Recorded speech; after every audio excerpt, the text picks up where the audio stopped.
আমি হঠাতে আপোনালোকক নিমন্ত্ৰণ কৰিবলগীয়া হৈছে।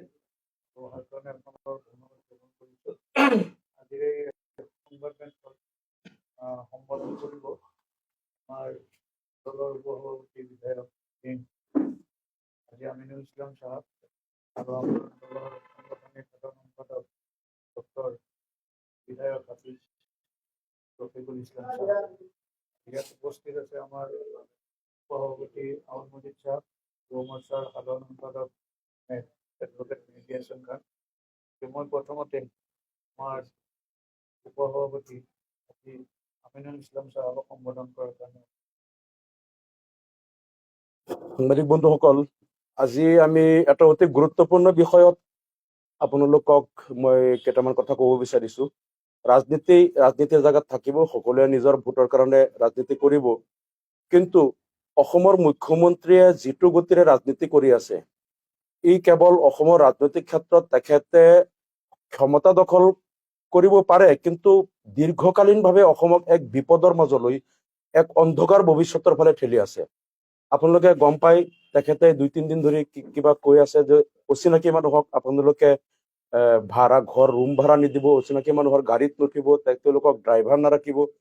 এতিয়া তেখেতৰ ভাষাত অচিনাকি কোন, তেখেতে চিনি পোৱা মানুহখিনিক অসমৰ মানুহে ল'ব লাগে, নে যিজন মানুহে ল'ব তেওঁৰ নিজৰ চিনাকি হ'ব লাগে, নে তেওঁ অন্য কি মিন কৰিছে এই কথাটো তেখেতে ভালকে জানিব। কিন্তু আমি যিমান দূৰ বুজি পাইছো, তেখেতে অচিনাকি বুলি আচলতে এটা জনগোষ্ঠীকহে টাৰ্গেট কৰিছে। এই কিছুদিন আগতেও তেখেতে যিবিলাক কেবৰ কথা কৈছিল যে অচিনাকি মানুহৰ কেব চলাই, তেতিয়া কেব চালকসকলে যেতিয়া আন্দোলন কৰিছে তেতিয়া কৈছে আপোনালোকক কোৱা নাই, মানে সেই মিয়াসকলক কৈছো। মানে আচলতে মুখ্যমন্ত্ৰীৰ প্ৰত্যেকটো পদক্ষেপ আমি দেখি আছো যে তেওঁ অসমত যিটো ৭৭ পুৰুষীয়া ঐক্য সম্প্ৰীতি শংকৰ আজানৰ মিলন ভূমিক এক মানৱতাৰ বৈধভূমিত পৰিণত কৰি ক্ষমতা দখল কৰাৰ তেওঁ অপচেষ্টা কৰি আছে। তেওঁ প্ৰত্যেকটো পদক্ষেপত চাওক, কিছুদিন আগতে মই তেতিয়া জেইলত আছিলো, মই তাৰ পৰা দেখিলো তেওঁ মানে এটা কেবিনেটৰ সিদ্ধান্ত লৈছে যে য'ত খিলঞ্জীয়া লোক মানে মিয়া মুছলমানৰ মাজত কম সংখ্যক আছে, তেওঁলোকক মাৰণাস্ত্ৰৰ লাইচেঞ্চ দিয়া হ'ব। তেতিয়া মই জেলত আছিলো, মই কথাটো ক'ব পৰা নাই। মোৰ কথা হ'ল মুখ্যমন্ত্ৰী হিচাপে তেওঁ এই কথাটো ক'ব লাগিছিল যে য'ত মানে মুছলমানৰ মাজত অমুছলমান মানুহ বেছিকে আছে, তেওঁলোকক নিৰাপত্তা দিয়াৰ দায়িত্ব সেই অঞ্চলৰ মুছলমানে ল'ব লাগিব।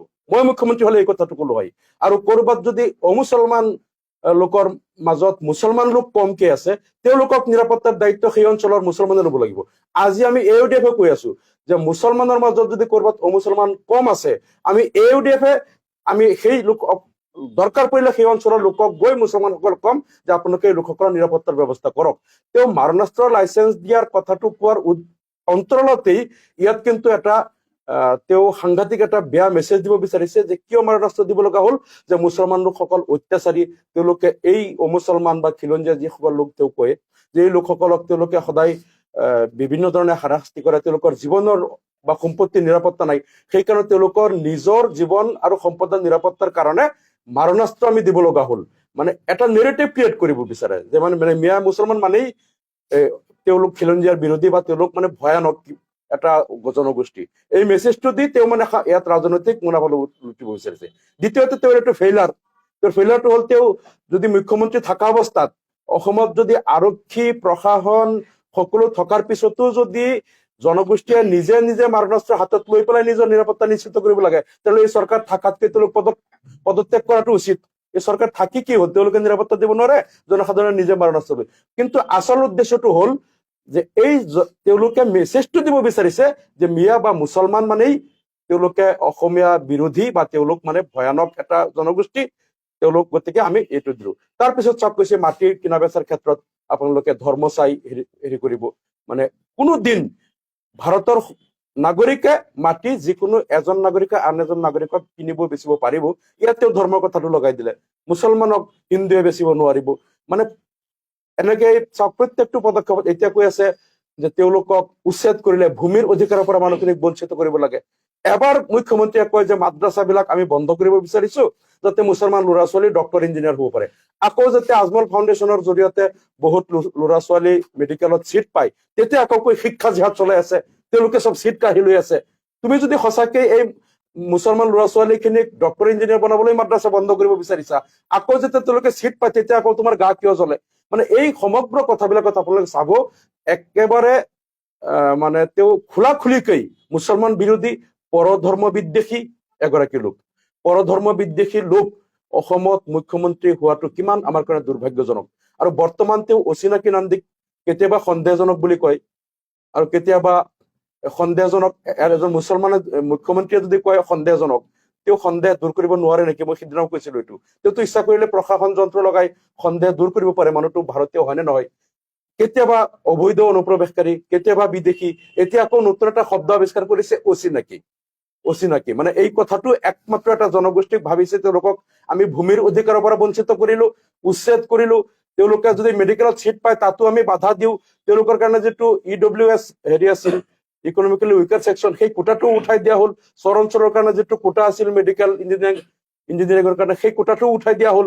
তেওঁলোকক শিক্ষাৰ অধিকাৰৰ পৰা বঞ্চিত কৰিলো, তেওঁলোকক উচ্ছেদ কৰি ভূমিৰ অধিকাৰৰ পৰা বঞ্চিত কৰা হ'ল। তেওঁলোকক সকলো ধৰণৰ সংস্থাপন বা আৰ্থিক উন্নয়নৰ উন্নতিৰ পথ আমি ৰুদ্ধ কৰি দিলো। এতিয়া তেওঁলোক যাতে ভাতে মৰাৰ কাৰণে তেওঁলোকক এতিয়া গাড়ীও চালক হিচাপেও যাতে তেওঁলোক ইয়াত জীৱন নিৰ্বাহ কৰিব নোৱাৰে, বা তেওঁলোক যাতে কাৰোবাৰ ঘৰত ভাড়া থাকিও ইয়াত সৰু সুৰা ব্যৱসায় কৰিব নোৱাৰে, বা কাৰোবাৰ কোম্পানীত ইণ্ডাষ্ট্ৰীত কাম কৰিব নোৱাৰে। মানে এই জনগোষ্ঠীটোক হাতে মাৰি অসমৰ পৰা নিঃশেষ কৰিব বিচাৰিছে। দুৰ্ভাগ্যজনক কথাটো হ'ল এগৰাকী মুখ্যমন্ত্ৰীৰ যদি এইটো মনোবৃত্তি হয়, তেওঁৰ যদি এইটো মানসিকতা হয়, তেনেহলে এই ৰাজ্যখনৰ ভৱিষ্যত কি হ'ব? ইয়াৰ পূৰ্বে আমি অসমত বহুত মুখ্যমন্ত্ৰী আমি দেখিছো, যিসকল মুখ্যমন্ত্ৰী হয়তো মুছলমানৰ কাৰণে ভাল কৰা নাই, মুছলমানৰ বিৰুদ্ধেও কাম কৰিছে, কিন্তু খোলাখুলিকৈ কোনোদিন তেওঁলোকে কোৱা নাই যে মই মিয়াৰ বিৰোধী, মই মুছলমান মিয়াক কষ্ট দিমেই, জুবিন গাৰ্গৰ মৃত্যুৰ তদন্ত চলি থাকিব, কিন্তু লগে লগে মিয়া জনগোষ্ঠীক মই কষ্ট দিয়েই থাকিম, মিয়া জনগোষ্ঠীক শান্তিত মই থাকিব নিদিওঁ, যেতিয়ালৈকে মই আছো তেওঁলোকক মই অশান্তিত ৰাখিম। এনেধৰণে নিজৰ যিটো পৰধৰ্ম বিদ্বেষী, হিংসাপৰায়ণ, ঘৃণাসূচক মানসিকতা খোলাখুলিকৈ প্ৰকাশ কৰা মুখ্যমন্ত্ৰী কিন্তু অসমত আজিলৈকে অহা নাই। পূৰ্বে মুখ্যমন্ত্ৰী কোনোবাই যদি ভিতৰি অলপ সাম্প্ৰদায়িক মনোবৃত্তিৰ আছিলো, কিন্তু বাহিৰে কিন্তু তেওঁলোকে দেখুৱাইছিল মই ধৰ্ম নিৰপেক্ষ, সকলো জাতি জনগোষ্ঠীৰ প্ৰতি মোৰ সমান সদ্ভাৱ আছে, সকলোৰে প্ৰতি মই সমভাৱাপন্ন, এনেকুৱা এটা তেওঁলোকে কিন্তু দেখুৱাইছিল। আনকি মই বহুত ভাল পাইছিলো প্ৰাক্তন মুখ্যমন্ত্ৰী সৰ্বানন্দ সোণোৱালৰ ডাঙৰীয়া, তেখেতে যিটো বৰাক ব্ৰহ্মপুত্ৰ পাহাৰ ভৈয়াম, তেখেতে প্ৰত্যেক বক্তব্যত এই কথাটো কৈছিল, বৰাক ব্ৰহ্মপুত্ৰ পাহাৰ ভৈয়াম আমি সকলোৱে 126 জন বিধায়ক, আমি টিম আছাম, আমি অসমখনক আগুৱাই লৈ যাব লাগিব। আৰু তেখেতে মুখেৰে যিটো কথা কৈছিল, কাজে কৰ্মেও আমি দেখিছিলো তেখেতে কিন্তু বহুখিনি সেইখিনি তেখেতে দেখুৱাই গৈছিল।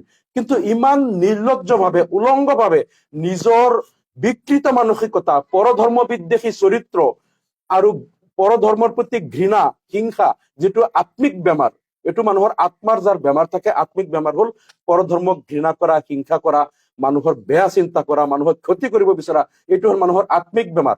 গতিকে মুখ্যমন্ত্ৰীৰ নিচিনা এটা পদবীত থাকি এজন মানুহে যদি নিজৰ আত্মিক বেমাৰখিনি খোলাখুলিকৈ প্ৰকাশ কৰে, তেওঁ লাজ নাপায় যে মোৰ আত্মাত যে বেমাৰ আছে, মই যে হিংসাপৰায়ণ মানুহ, পৰধৰ্মক যে ঘৃণা কৰো, বেলেগক ক্ষতি কৰো, তেওঁলোকক ভাতে মাৰিব মই চেষ্টা কৰো। অসম বিধানসভাতো কেতিয়াবা কয় আমাৰ মানুহ আপোনালোকৰ মানুহ, তেতিয়া মই এবাৰ প্ৰতিবাদ কৰিছিলো, মুখ্যমন্ত্ৰী হৈ আমাৰ তোমাৰ বুলি মানুহক ভাগ কৰিব নোৱাৰে, সকলো মানুহ আপোনাৰ মানুহ, আপুনি অসমৰ মুখ্যমন্ত্ৰী। কিন্তু যে খোলাখুলিকৈ যে তেখেতে এইবিলাক কৰি আছে, একমাত্ৰ তেখেতৰ এজেণ্ডা হ'ল যে মুছলমান মিয়াৰ বিৰুদ্ধে মই যিমানেই এগ্ৰেছিভ মই এক্টিভিটি কৰিম, বা তেওঁলোকৰ বিৰুদ্ধে মোৰ আগ্ৰাসী মই যদি মই সিদ্ধান্ত বা নীতি গ্ৰহণ কৰো, তেনেহলে উজনি অসমৰ মানুহে মোক ভাল পাব, বা জাতীয়তাবাদী শিবিৰে মোক ভোট বেছিকৈ পাব। মই আপোনালোকৰ চেনেলৰ জৰিয়তে অসমৰ সকলো জাতি জনগোষ্ঠীৰ লোকক আৰু অসমীয়া জাতীয়তাবাদী লোকসকলকো মই এটা আহ্বান জনাম যে আপোনালোকে মুখ্যমন্ত্ৰীৰ উদ্দেশ্যটো বুজি পাওক, যে তেওঁ 2026 নিৰ্বাচনী বৈতৰণি পাৰ হোৱাৰ কাৰণে তেওঁ এটা ধৰ্মৰ জনগোষ্ঠীৰ মানুহক বিভিন্ন ধৰণে হাৰাশাস্তি কৰি বৰ্তমান তেওঁলোকক কৰ্মহীন কৰাৰ কাৰণে, তেওঁলোকক মানে গাড়ী যাতে চলাব নোৱাৰে, কোনো কোম্পানীত ইণ্ডাষ্ট্ৰীত কাম কৰিব নোৱাৰে, সৰু সুৰা ব্যৱসায় কৰিব নোৱাৰে, আনকি ঘৰ ভাড়াৰ পৰাও বঞ্চিত কৰিব বিচাৰিছে। গতিকে এই মানসিকতাৰ লোক যাতে পুনৰবাৰ মুখ্যমন্ত্ৰী হ'ব নোৱাৰে, এই কাৰণে অসমৰ সকলো জাতি জনগোষ্ঠীৰ লোকক আগন্তুক 2026 নিৰ্বাচনত তেখেতৰ বিৰুদ্ধে, বিজেপিৰ বিৰুদ্ধে ভোট দিবলৈ আমি আহ্বান জনাইছো, মানৱীয়তাৰ খাতিৰত, নৈতিকতাৰ খাতিৰত। আৰু দ্বিতীয়তে এটা কথা যে শ্বহীদ অসম আন্দোলনৰ শ্বহীদ যিসকল হৈছিল তেখেতসকলৰ আত্মাৰ সদ্গতিৰ কাৰণে যিটো বৰ্তমান শ্বহীদ স্মাৰক বনাই আছে, আমি তেখেতৰ প্ৰতি শ্ৰদ্ধাৰে স্মৰণ কৰিলো। আৰু কাইলৈ যিটো SIT প্ৰতিবেদন দিব, আমি আশা কৰিছো এখন শুদ্ধ নিৰ্ভেজাল SIT প্ৰতিবেদন দিয়ক, জুবিন গাৰ্গে যাতে ন্যায় পায়। কাৰণ এতিয়ালৈকে অসমৰ মানুহ সন্দিহান যে মুখ্যমন্ত্ৰীয়ে নিজৰ আপোনজন বা পৰিয়ালৰ লোক বা আপোনজন বা নিজৰ দলৰ একেবাৰে ঘনিষ্ঠ কোনোবা যদি ইয়াত জড়িত আছে বা নৰ্থ ইষ্ট ফেষ্টিভেলৰ লগত জড়িত, এইটো তেওঁলোকক বচাই হয়তো কাৰোবাক বলিৰ কথা বনাই তেওঁলোকক বচাব পাৰে, যাৰ কাৰণে CBIত ইনকুৱাৰীটো নিদি পেলাই নিজৰ তত্বাৱধানত থকা SITক দিছে বুলি এতিয়াও কিন্তু অসমৰ মানুহৰ সন্দেহ আছে, ভয় আছে। যাতে তেনেকুৱা ধৰণৰ একো নহয়, এটা শুদ্ধ আৰু কাৰো মুখৰ ফালে নাচাই, যোনেই ইয়াৰ কাৰণে জগৰীয়া, যাতে ইয়াত কাৰো মুখৰ ফালে চাই কাৰোবাক বচাই কাৰোবাক ফচাই যাতে বিকৃত কৰা নহয়। আৰু তেনেকুৱা নহব বুলি আমি আশা কৰিলো, আৰু তেনেকুৱা যাতে নহয় সেইটো কাৰণে আহ্বান জনালো। ধন্যবাদ। এতিয়া আমাৰ না সেই কথাটোৱে মই কৈছো যে কালি যিটো প্ৰতিবেদন দিব SIT, তাত কিন্তু এতিয়ালৈকে অসমৰ মানুহ সন্দিহান হৈ আছে যে যিহেতু মুখ্যমন্ত্ৰীয়ে নিজৰ অধীনত থকা, তেওঁৰ গৃহমন্ত্ৰীও দায়িত্বত আছে, নিজৰ অধীনত থকা বিষয়া কৰ্মচাৰীসকলক লৈ SIT গঠন কৰিছে, য'ত তেওঁৰ নিৰ্দেশতেই সকলো মানে কাম হ'ব পাৰে। অসমৰ মানুহৰ সন্দেহ কিন্তু এতিয়াও আছে, হ'ব পাৰে তেওঁৰ আপোনজন বা নিজৰ দলৰ একেবাৰে ঘনিষ্ঠ যদি কোনোবা ইয়াত জড়িত আছে, তেওঁলোকক হয়তো SIT প্ৰতিবেদনৰ পৰা বচাই দি হয়তো বেলেগ কাৰোবাক বলিৰ বকৰা বনাই যাতে বিভ্ৰান্ত কৰা নহয়, এই ভয়টো কিন্তু অসমবাসীৰ অন্তৰত আছে। এতিয়াও অসমবাসীয়ে মানে শুদ্ধ অন্তৰেৰে এটা শুদ্ধ প্ৰতিবেদন দিব বুলি এতিয়ালৈকে কিন্তু সম্পূৰ্ণৰূপে আশা কৰিব পৰা নাই। ভয়টো এতিয়াও আছে। এই ভয়টো যাতে নাথাকে আৰু যাতে কাৰোবাৰ মুখৰ ফালে চাই নিজৰ আপোনজন বা দলৰ ঘনিষ্ঠ কোনোবা যদি জড়িত আছে তেওঁলোকক যাতে বচাই দিয়া নহয় আৰু বেলেগক বলিৰ বকৰা বনাই আচল দোষী যাতে হাৰি নাযায়, এইটোৰ কাৰণে আমি দাবী কৰিলো প্ৰতিবেদনখনত যাতে শুদ্ধ হয়, নিকা হয়। না যদি না গ্ৰেপ্তাৰ কৰাৰ বাহিৰেও থাকিব পাৰে, আমি নাজানো তদন্তত কি আহিছে, কিন্তু ইয়াত যদি আৰু কোনোবা এনেকুৱা জড়িত থাকে যে নৰ্থ ইষ্ট ফেষ্টিভেলত জুবিন গাৰ্গক মাতি নিয়া বা তাৰ লগত জড়িত কোনোবা আপোনজন বা দলৰ ঘনিষ্ঠ কোনোবা যদি থাকে, যে তেওঁলোকক বচাই দিলে আমাৰ দলৰ বদনাম, ফচাই দিলে দলৰ বদনাম হ'ব, গতিকে তেওঁলোকক বচাই ইহঁতক এনেকুৱা ধৰণৰ যাতে নহয়। যদি কোনোবা আছে প্ৰত্যেকে দুধ কা দুধ পানী কা পানী হ'ব লাগে, আমাৰ এইটো দাবী। মই দুটা কথা কৈ লওক। সাংবাদিক বন্ধুসকল, আমাৰ মাননীয় বিধায়ক আমিনুল ইছলাম ডাঙৰীয়া আপোনালোকৰ কথাখিনি কৈছে। সেইখিনিয়ে আজিৰ মুখ্য আমাৰ আলোচনাৰ বিষয় আছিল। আমি লক্ষ্য কৰিছো কিছুদিনৰ পৰা অসমৰ মাননীয় মুখ্যমন্ত্ৰী ডক্টৰ হিমন্ত বিশ্ব শৰ্মা ডাঙৰীয়া তেখেতে কেতিয়াবা 35%, কেতিয়াবা 40%, কেতিয়াবা সংখ্যালঘু, কেতিয়াবা সন্দেহযুক্ত, কেতিয়াবা অচিনাকি, এই বিভিন্ন ধৰণৰ কথা বাৰ্তা তেখেতে কৈ আহিছে। আৰু যোৱা কেইদিনৰ পৰা অনৰ্গল তেখেতে সংখ্যালঘু জনতাক, যদি কওঁ ভুল নহব, সংখ্যালঘু মুছলমানসকলক টাৰ্গেট কৰি অচিনাকি ব্যক্তিসকলক কাম দিব নালাগে, তেখেতসকলক খেতি পথাৰত কাম কৰাৰ কাৰণে সুযোগ দিব নালাগে, তেখেতসকলক ৰাস্তা ঘাট বা মিস্ত্ৰী ইত্যাদি কামত নিয়োজিত কৰিব নালাগে, আপোনাৰ ড্ৰাইভাৰ হিচাপে কাম কৰিব ৰাখিব নালাগে, তেখেতসকলক ভাড়া ঘৰ দিব নালাগে, আজিও তেখেতে কৈছে ক'বাত। ঠিক এই ধৰণৰ কথা বাৰ্তা তেখেতে কৈ আছে। অত্যন্ত মানে নিৰ্লজ্জভাৱে তেখেতে এই সব বক্তব্য ৰাখি আছে। মই কঠোৰ ভাষাৰে নিন্দা কৰিছো তেখেতৰ এই মানসিকতা আৰু তেখেতৰ এই বক্তব্যক। মুখ্যমন্ত্ৰী মহোদয়ক মই আহ্বান জনাইছো, আপুনি এই বিষাক্ত বক্তব্যবিলাক পৰিহাৰ কৰি ৰাজধৰ্ম পালন কৰাৰ চেষ্টা কৰক। আপুনি ৰাজ্যৰ মুখ্যমন্ত্ৰী, 3,40,00,000 জনতাৰ আপুনি মুখ্যমন্ত্ৰী, গতিকে গোটেইখিনি মানুহৰ সংস্থাপনৰ দায়িত্ব আপোনাৰ ওপৰত। এতিয়া খাটি খোৱা মানুহ, শ্ৰমজীৱী মানুহ, বোনাফাইড ভাৰতীয় চিটিজেন 1/3 পপুলেশ্যনক টাৰ্গেট কৰি এইসকলক যদি আপুনি এটা কৰ্ণাৰত কৰিব বিচাৰিছে, অন্য জনগোষ্ঠীক উচতাই এইসকলক কাম বনৰ পৰা বিৰত ৰখাৰ যদি ষড়যন্ত্ৰ ৰচনা কৰিছে, অত্যন্ত গৰ্হিত আৰু নিন্দনীয় কাম আপুনি কৰি আছে। আৰু এইটো ৰাজ্যৰ কাৰণে ভাল নহয়, কোনো এটা জনগোষ্ঠীৰ কাৰণে ভাল নহয়। এটা 1/3 পপুলেশ্যন, মোৰ দেন 1 crore পপুলেশ্যন যেতিয়া এইসকল এটা কৰ্ণাৰলৈকে ঠেলি দিয়া হ'ব, এইসকলৰ ৰাস্তা বন্ধ কৰা হ'ব, এইসকলক কাম বনৰ পৰা তেখেতক উলিয়াই দিয়া হ'ব, এনেকুৱা এটা পৰিৱেশ কৰা হ'ব, তেতিয়া চাওক আপোনালোক অসমৰ GDP কমিব, অসমৰ আৰ্থ-সামাজিক অৱস্থা বেয়া হ'ব। আৰু সেইটোৰ দায়িত্ব মুখ্যমন্ত্ৰী লৈ কামখিনি কৰিছে। আজি যে অসমৰ এই সংখ্যালঘু জনতাখিনি এখেতসকলেই নিজৰ ৰাজ্যত এখন জিলাৰ পৰা আন এখন জিলাত কাম কৰিব গৈছে, তেনেকুৱা নহয়। আমাৰ অসমীয়া ল'ৰা ছোৱালী কমচে কম 10 লাখৰ অধিক হ'ব ভাৰতবৰ্ষৰ বিভিন্ন ৰাজ্যত, দিল্লী, মুম্বাই, কেৰালা, চেন্নাই ইত্যাদি ষ্টেটত, হাৰিয়ানা, তেখেতসকলে কৰ্মসূত্ৰে অসমৰ কমচে কম 10 লাখ ল'ৰা ছোৱালী হ'ব, যুৱক যুৱতী নিবনুৱা হ'ব, যিসকল অন্য ৰাজ্যত গৈ তেখেতসকলে কৰ্মসূত্ৰে আছে। মুখ্যমন্ত্ৰী যেনেকুৱা ধৰণৰ কথা বাৰ্তা কৈ আছে, এই ৰাজ্যবিলাকতো যদি অসমৰ আমাৰ যিখিনি শ্ৰমিক আছে, শ্ৰমজীৱী মানুহ বাহিৰত থাকে, তেখেতসকলৰ প্ৰতি তেনেকুৱা যদি মনোভাৱ লয়, তেতিয়াহ'লে আমাৰ কেনেকুৱা দুখ লাগিব, আমি কিমান ক্ষতিগ্ৰস্ত হ'ম। ঠিক আমাৰ ভাৰতৰ প্ৰেক্ষাপটত যদি আপোনালোকে লয়, অকল গালফ কাণ্ট্ৰিতে ভাৰতৰ প্ৰায় 50-60 লাখ জনগণ গালফছতে থাকে তেখেতসকলে, বা ইউনাইটেড ষ্টেটৰ পৰা আৰম্ভ কৰি USA যদি আপুনি চায়, লাখ লাখ ভাৰতীয় আছে, তেখেতসকলে কৰ্মসূত্ৰত তাতে আছে, তাৰে চিটিজেন নহয়। তো সেই ষ্টেট কাণ্ট্ৰি বিলাকত যদি ভাৰতীয় শ্ৰমজীৱী মানুহ বা চাকৰিজীৱী মানুহ তেখেতসকলৰ প্ৰতি অসমৰ মুখ্যমন্ত্ৰীৰ দৰে মানসিকতা লৈ তেখেতসকলেও যদি তেনেকুৱা ধৰণৰ কথা বাৰ্তা কয় যে আমি ড্ৰাইভাৰ কৰিব দিব নালাগে, আমি ইণ্ডাষ্ট্ৰীত ৰাখিব নালাগে, আমি এখেতসকলক কামত ল'ব নালাগে, তেতিয়াহ'লে ভাৰতমুৱা কিমান লাখ আমাৰ ভাৰতীয় তেখেতসকলে নিজৰ ৰাষ্ট্ৰলৈ উভতি আহিব লাগিব।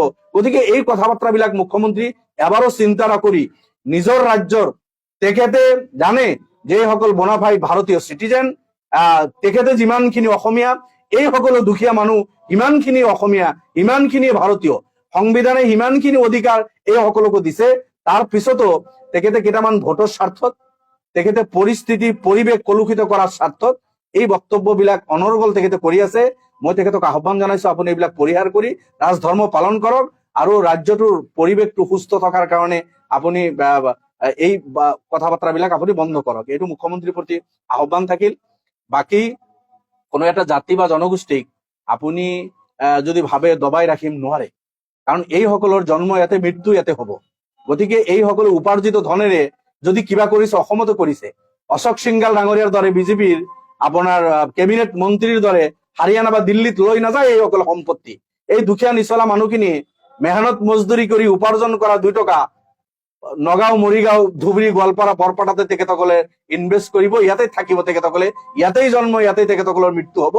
কিন্তু মুখ্যমন্ত্ৰী যিসকলক ৰঙা দলিচা পাৰি দিছে, সেইসকলে কিন্তু আজি বাহিৰৰ বনিয়া আহি আমাৰ অসমীয়াৰ মাটি একফালৰ পৰা পানীৰ দৰত কিনি লৈছে। 1 টকাৰ মূল্যত সেইসকলক মাটি দি আমাৰ অসমীয়াক আপোনাৰ যিটো জুৰুলা কৰি আছে, আৰু সেইসকলৰ উপাৰ্জিত ধনৰ সিংহভাগ তেখেতসকলে কিন্তু অসমৰ বাহিৰত নি ইনভেষ্ট কৰিব। এই কথাখিনিও কিন্তু অসমীয়া জনতাই বুজি পায়। সেইকাৰণে মই ভাবো, মই সৰ্বস্তৰৰ অসমৰ জনগণক অনুৰোধ কৰিম, মুখ্যমন্ত্ৰীয়ে জালত ভৰি দিব নালাগে।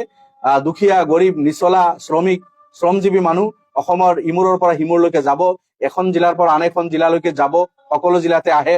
আমাৰ ল'ৰা ছোৱালী গৈ তিনচুকীয়া, ডিব্ৰুগড়তো শিক্ষক হিচাপে কৰ্মৰত হৈ আছে। তিনচুকীয়া, ডিব্ৰুগড়, শিৱসাগৰ, লখিমপুৰৰ ল'ৰা ছোৱালী আমাৰ অঞ্চল বিলাকত শিক্ষক হৈ আছে। বিলকুল থাকিব, অধিকাৰ আছে, আমি সকলোৱে মৰমত ৰাখিব লাগে।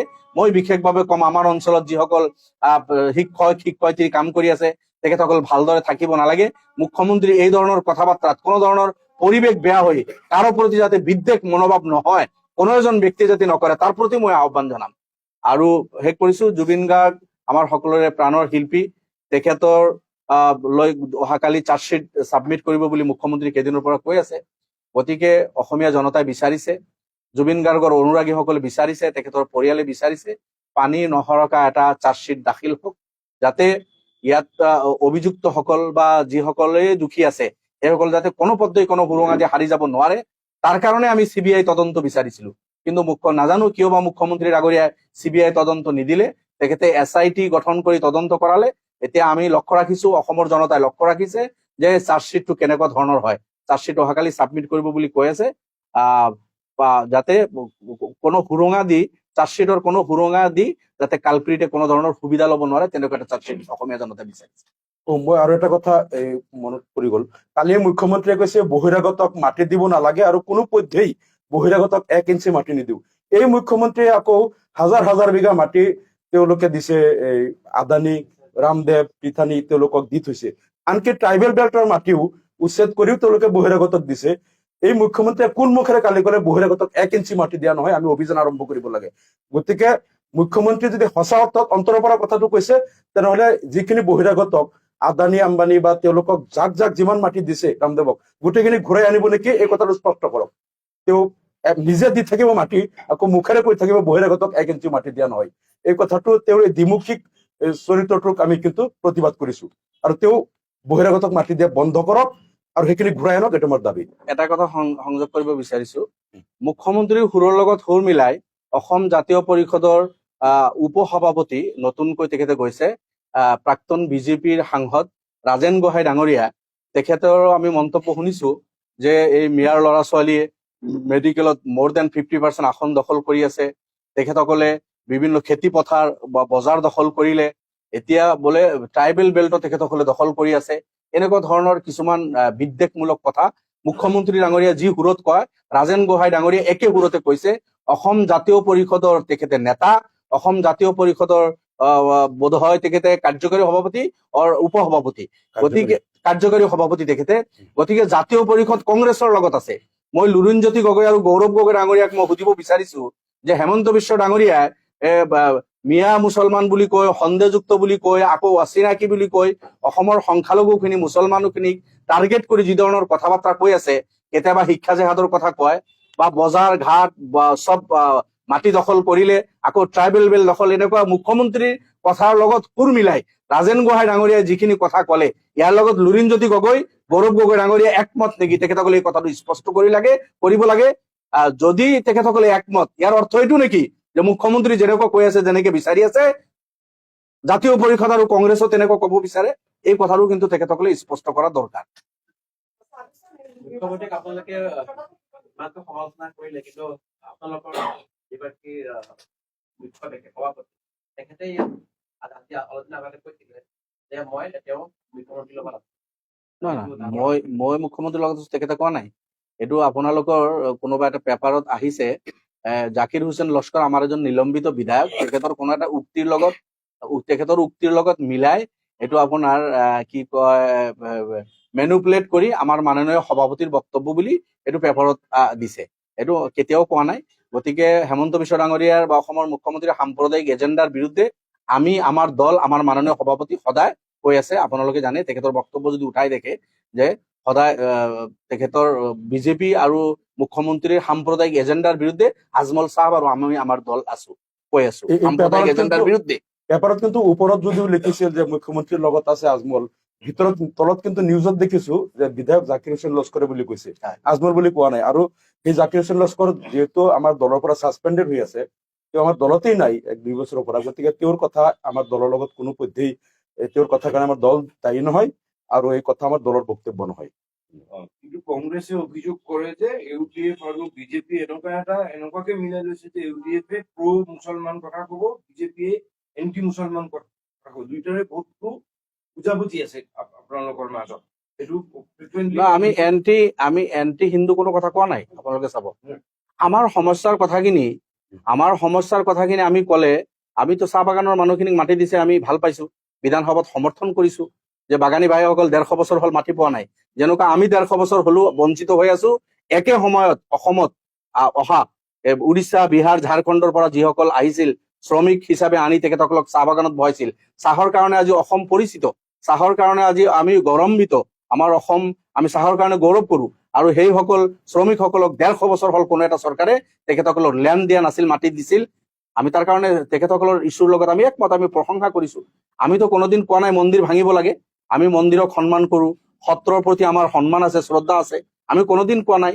গতিকে আমি আমাৰ ইৰোশ্যনৰ কথা কলে, ইৰোশ্যন প্ৰটেকশ্যনৰ কথা কলে, ভাৰতীয় নাগৰিকক ডিৰ নামত হাৰাশাস্তি কৰা নচলিব, এই ধৰণৰ বক্তব্য, ভেঞ্চাৰ স্কুল প্ৰভিন্সিয়েলাইজড হব লাগিব, মাটিৰ পট্টা আমাক লাগিব, এই কথাখিনি আমি কলে মুছলমানৰ কথাই কোৱা নুবুজায়, আমাৰ সমস্যাৰ কথাই কোৱা বুজায়। বাকী আমি কোনোদিন আমাৰ বক্তব্য উঠাই চাওক, 20 বছৰ কোনো এটা বক্তব্য আপোনালোকে নাপাব যে আমি সাম্প্ৰদায়িক কোনো বক্তব্য কৰিছো। কিন্তু কংগ্ৰেছ আৰু ইউডিএফ যদি বেলেগকে ইলেকশ্যন খেলে, ভোট বিভাজনতো লাভ কৰবাত বিজেপিৰে গৈ কথাটো নহয়। সেইকাৰণে আমিতো 126খন আসনত সেইকাৰণে কৈছো নেখেলো। আমি 126খনত নেখেলো, 30ৰ পৰা 35খন আসনত আমি নিৰ্বাচন খেলিম। বাকী আসনখিনি যদি কংগ্ৰেছে অলপ ভালদৰে মনোনিৱেশ কৰে, সেইখিনি আসনত যদি কংগ্ৰেছে খুটা পুতি লৈ এতিয়াৰ পৰা যদি তেখেতসকলে পৰিশ্ৰম কৰে, তেতিয়াহ'লে মই ভাবো যে বিজেপি উফৰিব। আৰু যদি কংগ্ৰেছে ভাবে যে আপাৰ আছাম বেল্টত কংগ্ৰেছে নাযায়, টি ট্ৰাইবছ এলেকাত কংগ্ৰেছে নোসোমায়, BTAD এলেকাত কংগ্ৰেছে যিহেতু অৱস্থা ভাল নহয় তাতে যাবলৈ কংগ্ৰেছে যদি ভয় কৰে, কাৰ্বি আংলং ডিমা হাছাওত কংগ্ৰেছৰ এজনো প্ৰতিনিধি নাই, কংগ্ৰেছে যদি ভাবে তাতে নাযাওঁ, কংগ্ৰেছে যদি ভাবে তিনচুকীয়া ডিব্ৰুগড়ৰ পৰা আৰম্ভ কৰি কোনো এখন জিলা পৰিষদতে আমাৰ জিলা পৰিষদ চেয়াৰমেন আমাৰ নাই, আধা আসনত আমি কেণ্ডিডেটে পঞ্চায়তত দিব নোৱাৰিলো, গতিকে এটা দুৰ্বল স্থিতিত আমি আছো, এইখিনি ভাবি যদি কংগ্ৰেছ ভয় কৰি UDFৰ লগত যুঁজে তেতিয়াহ'লেতো মুস্কিল। কিন্তু আমি ভাবো যে কংগ্ৰেছ তেনেকুৱা নকৰিব। কংগ্ৰেছে আমাৰ লগত নুযুঁজি কংগ্ৰেছে বিজেপিৰ লগত যুঁজাৰ আমিও পৰামৰ্শ দি আছো। আৰু কংগ্ৰেছতো অনুভৱী নেতা আছে, কংগ্ৰেছত পুৰণি বহুত চিনিয়ৰ নেতা আছে, তেখেতসকলে যদি ভাবে বিজেপিক ওপৰাব লাগিব তেতিয়াহ'লে আপাৰ আছাম বেল্টত যাওক, পাহাৰত যাওক, BTADত যাওক, বৰাকত যাওক, তেখেতসকলে বাগানত যাওক, তেখেতসকলে পৰিশ্ৰম কৰক, অলপ চৰত আহি বহি থাকিলে নহ'ব। আচ্ছা, এই ক্ষেত্ৰত মোৰো এটা হেৰি ৰৈ গ'ল, মানে কংগ্ৰেছে যে এই কথাটো কয় যে বিজেপি এনেকে মুছলমানৰ বিৰুদ্ধে হেৰি কৰে আৰু এইটো প্ৰতিবাদ UDFে কৰে, ইয়াৰ এটা কাৰণ হ'ল মানে যেতিয়াই বিজেপিয়ে মুছলমানৰ ওপৰত কিবা ধৰক উচ্ছেদ কৰিলে বা ক'ৰবাত গুলিয়াই মানুহ মাৰিলে আমি UDF তাত যাওঁ, প্ৰতিবাদ কৰো, কিন্তু কংগ্ৰেছ বহু ক্ষেত্ৰত নাযায়। তেওঁলোকে এনেকুৱা এটা দেখুৱাই যে আমি মিয়াৰ লগত নাই, মিয়াৰ এইটো ইছ্যুত গ'লে আমি সিফালে ভোট নাপাম, এনেকুৱা এটা কথা। পিছত তেওঁলোকে আমাৰ মিয়া মানুহে যেতিয়া বা মুছলিম মানুহে যেতিয়া কয় যে আমাৰ এনেকুৱা এটা বিপদ হ'ল, UDF আহিল কংগ্ৰেছ নাহিল, তেতিয়া তেওঁলোকে মানে নিজৰ নাক বচাবলৈ কয় যে তাত UDFে আৰু বিজেপি মিলি লৈছে, বিজেপিয়ে মানে এইটো কৰিব আৰু UDFে প্ৰতিবাদ কৰিব, মুছলমান ভোট ল'ব।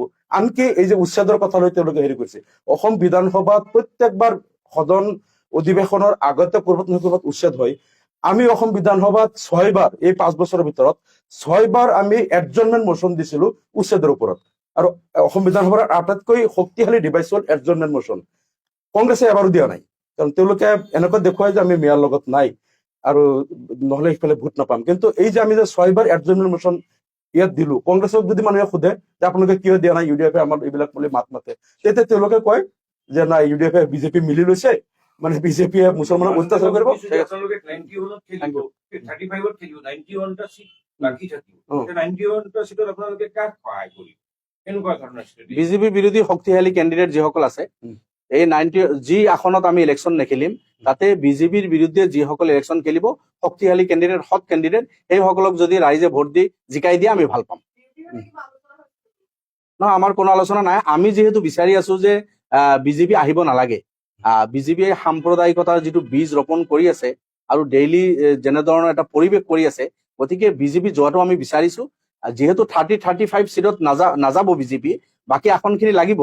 এই আসনখিনি বিজেপি বিৰোধী শক্তিশালী কেণ্ডিডেট যিসকল আছে, সৎ মানুহ, ভাল মানুহ, এইসকলক অসমৰ জনতাই জিকাই দিয়ক, আমি ভাল পাম। বিৰোধী শক্তিটো কংগ্ৰেছে আছে, কংগ্ৰেছ আছে, আৰু আছে CPI CPIM আছে, আৰু যদি কোনোবা শক্তি আছে তেখেতসকলেও আহক। মুঠৰ ওপৰত তাত যদি আমাৰ অজিত ভূঞা আছে, কিছু গগৈও আছে। আছে, অখিল গগৈ আছে, লুৰিণজ্যোতি গগৈ আছে, এখেতসকলে যদি আপাৰ আছামত খেলি শিৱসাগৰ, যোৰহাট, ডিব্ৰুগড় এই চিটবিলাক যদি লুৰিণ গগৈ আৰু অখিল গগৈ ডাঙৰীয়া যোৱা বছৰ কংগ্ৰেছ আৰু UDFৰ বিৰুদ্ধে নিৰ্বাচন খেলি 15-17খন আসন আমি হেৰুৱালো। যোৱা 21ৰ নিৰ্বাচনত আপোনালোকে যদি চাই, অখিল গগৈ আৰু লুৰিণ গগৈৰ কেণ্ডিডেটে যিমান ভোট পালে, সেই ভোটখিনি যদি কংগ্ৰেছৰ কেণ্ডিডেটে পায় তেতিয়াহ'লে আৰু 17খন আসন আমি বেছি পালোহেঁতেন। আমাক চৰকাৰ কৰোঁতে লাগিছিল আমাক 10-12খন আসন। গতিকে মই আশা কৰিম এইবেলি লুৰিণ গগৈ আৰু অখিল গগৈ আপাৰ আছামৰ সেই আসনখিনি কংগ্ৰেছৰ লগত মিলি আজৰি আনক। তাৰ কাৰণে তাতে বহি ল'ব লাগিব। এই বাগান এলেকা, ডিব্ৰুগড়, মিচিং, মৰাণ, মটক এলেকাত বহি ল'ব লাগিব। আমি তাতে কেণ্ডিডেট নিদিয়াটোৱে সহায় তেখেতসকলৰ। আমি আপাৰ আছামত চাওক, 15জন বিধায়ক থাকে এটা দল, অখিল গগৈ ছিংগেল বিধায়ক থাকে এটা দল, 126টা সমষ্টিত নিৰ্বাচন খেলিব বিচাৰে কেতিয়াবা কেতিয়াবা। আৰু কিছুমান দল আছে যে অস্তিত্বই নাই, 20-50খন আসনত নিৰ্বাচন খেলিম বুলি কয়। আম আদমি পাৰ্টিও কেতিয়াবা 125খন 126খনত আসনত ইলেকশ্যন খেলিম বুলি কয়। আমি যেতিয়া 30-32খন 35খনত খেলিম, বাকী আসনত ইলেকশ্যন নেখেলাই বিজেপি বিৰোধী যি দল আছে সেইসকলৰ অট'মেটিকলি সহায় হ'ব। মই পোনপটীয়া সুধিছো, অখিল গগৈ, লুৰিণজ্যোতি গগৈ, গৌৰৱ গগৈ, এই 3জন মানুহ আৰু UDFৰ ভোটাৰটো একেটা সমষ্টিটো আছে, তাত কি হ'ব আপোনালোকৰ? নহয়, এতিয়া আপাৰ আছামৰ পৰা যদি এতিয়া গৌৰৱ গগৈ ডাঙৰীয়া যদি আপোনাৰ কি কয় তিতাবৰ বা আৰু ক'ৰবাৰ পৰা নিৰ্বাচন খেলি আহে, ভাল কথা। আমিও বিচাৰিম যে তাত থাকি বাহৰ পাতি ইলেকশ্যন খেলিছে কিয়। শিৱসাগৰৰ পৰা অখিল গগৈ বাহৰ পাতিব লাগিব, বাহৰ নাপাতিলে কেনেকে হ'ব? অখিল গগৈ যদি ভাবে মই চৰে চৰে ঘূৰি থাকিম, শিৱসাগৰ মানুহে ভোট দি দিব নেকি? শিৱসাগৰত তেখেতে বিধায়ক, তাতে কাম কৰিব লাগিব, তাতে চেষ্টা কৰিব লাগিব। আমাৰ চাওক, আমাৰ সহায় হ'ল আমি তাতে কেণ্ডিডেট নিদিয়াই এই বিৰোধীসকলৰ সহায়। আমি কেণ্ডিডেট দিলে সেকুলাৰ ভোটবিলাক ডিভিজন হ'ব, কিছু পৰিমাণে হ'লে আমি ভোট পাম। আমি কেণ্ডিডেট নিদিম মানে কি, বিজেপিৰ বিৰোধী যিসকল আছে সেইসকলৰ সহায় অট'মেটিকলি হ'ব। এটা আমি সহায় কৰিব নালাগে। আমি যদি গঠবন্ধনত নাই আমি নকওঁ যে আপোনালোকক সহায় কৰিম, অট'মেটিক সহায় হ'ব আৰু বিজেপিৰ ক্ষতি হ'ব। এই কথাটো আমি জানো ভালদৰে। কিন্তু আমি সন্দিহান হৈছো, আমি চিন্তিত যে পঞ্চায়ত ইলেকশ্যনত তেখেতসকলে আধা আসনত কেণ্ডিডেটে দিব নোৱাৰিলে। অখিল গগৈও কেণ্ডিডেট দিব নোৱাৰিলে, লুৰিণ গগৈ নোৱাৰিলে। কংগ্ৰেছ পুৰণি দল, কংগ্ৰেছেও আধা আসনত কেণ্ডিডেট দিব নোৱাৰিলে, বিজেপিক অকবাৰ দিলে। আনকণ্টেষ্টত বিজেপি জিকি আহিলে আৰু একফালৰ পৰা জিলা পৰিষদ বিলাক বিজেপি গঠন কৰিল, আঞ্চলিক পঞ্চায়ত বিলাক বিজেপিয়ে গঠন কৰিল। আমি সৰু এটা দল, তথাপি আপোনালোকে জানে চেঙাত আমি আঞ্চলিক পঞ্চায়ত গঠন কৰিছো, জনিয়াত কলগাছিয়াত আমি আঞ্চলিক পঞ্চায়ত গঠন কৰিছো, জলেশ্বৰত আমি আঞ্চলিক পঞ্চায়ত গঠন কৰিছো, বীৰসিঙত আমি আঞ্চলিক গঠন কৰিছো, ধুবুৰীত আমি আঞ্চলিক গঠন কৰিছো। তো আমি সৰু দল হৈ এইবিলাকত আঞ্চলিক গঠন কৰিছো।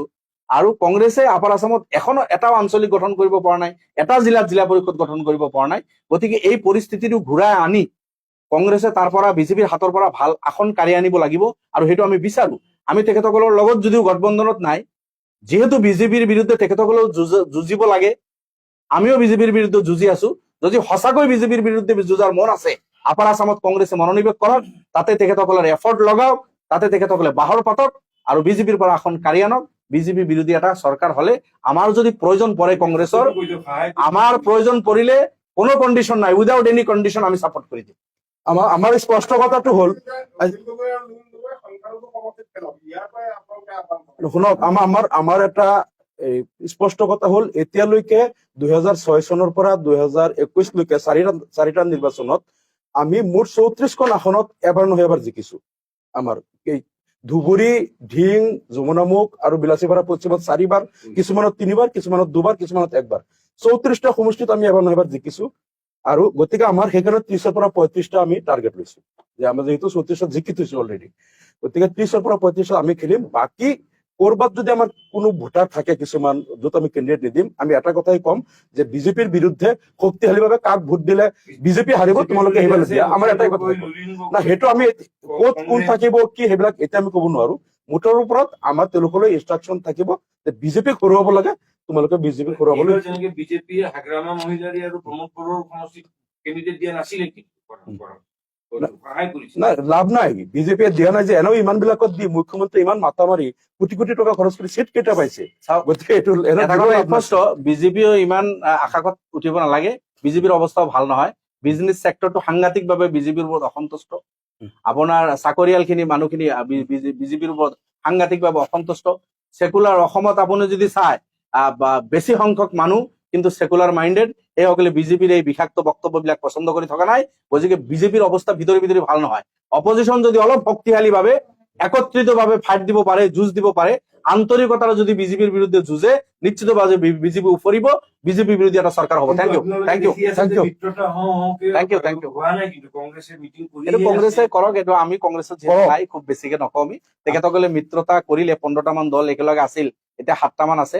একেলগে থাকি তেখেতসকলে বিজেপিৰ বিৰুদ্ধে ফাইট দিলে আপাৰ আছাম, দক্ষিণ বেল, পাহাৰ আৰু BTAD এলেকাত আমি ভাল পাম। Thank U.